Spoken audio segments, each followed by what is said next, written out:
అనిల్ కుమార్ గారు హుజూర్ నగర్ నుంచి. అనిల్ కుమార్ గారు నమస్కారం, మాట్లాడండి. నమస్కారం అండి అందరికి. నమస్కారం, మాట్లాడండి ప్లీజ్. 2014 ఎన్నికల్లో బీజేపీ గవర్నమెంట్ సెంటర్ లో రావాలని అందరం ఆనందపడ్డ వాళ్ళల్లో నేను కూడా మొదటి వాళ్ళని. Okay, good. అని ఇప్పుడు జరుగుతున్న పరిణామాలు చూస్తుంటే అందరూ బాధపడుతున్నారు. బాధపడుతున్నారా? చాలా బాధపడుతున్నామండి. నేనైతే బాధపడలేదు, కానీ మోడీ గారు ఇట్లా చేయకుంటే బాగుంది అనుకుంటున్నాను.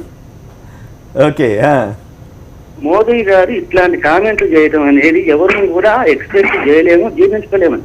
నెహ్రూ గారి మీద కానివ్వండి, పాకిస్తాన్ మీద కానివ్వండి, అంటే ఒకసారి అవసరం అయితే సర్జికల్ స్ట్రైక్ అని పొలిటికల్ గా వాడతారు. రాజకీయాలు బీజేపీ బాధపడుద్దని వాజ్పేయి పాలన చూసిన మాకు తెలియదండి. వాజ్పేయి చాలా గౌరవంగా ఇప్పుడు ఇట్లాంటి కాంట్రవర్షియల్ స్టేట్మెంట్స్ ఇట్లాంటి వార్తలు కేవలం అట్లాంటివన్నీ ఎక్స్పెక్ట్ చేశాం. దీని ఏదైతే రాంగ్ బూస్టింగ్ ఇచ్చుకున్నారు గుజరాత్ లో, మాకు ఇప్పుడు అర్థం అవుతుంది అక్కడ ఏం జరిగింది అనేది. ఇలా చంద్రబాబు గారిని మించిపోయిన మాయావైపోయారు. చంద్రబాబు మించి రాజకీయాలు చేయడం అనేది నిజంగా నిజమండి. ఇప్పటికైనా తెలుసుకోవాలి. ఇంకో రకంగా కూడా ఒక లెవెల్ వరకు ఒప్పుకుంటామండి. బాగా చెప్పారు. మీ అభిప్రాయం బాగుంది. మీరు అనిల్ గారు మీరు నిజాయితీతో కూడిన మీ అభిప్రాయం చెప్పారు. అది మోడీ గారికి వంటి వాళ్ళకి వీళ్ళు ఇక్కడ ప్రకాష్ రెడ్డి గారు కానీ వీళ్ళు ఎవరైనా సరే మాలాంటి వాళ్ళు కూడా బాధపడుతున్నారు.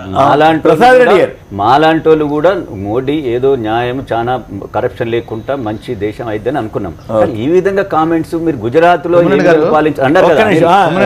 గారు ఏమన్నారు, గుజరాత్ లో ఈ విధంగానే గెలిచాడేమో అనుమానం వస్తుంది.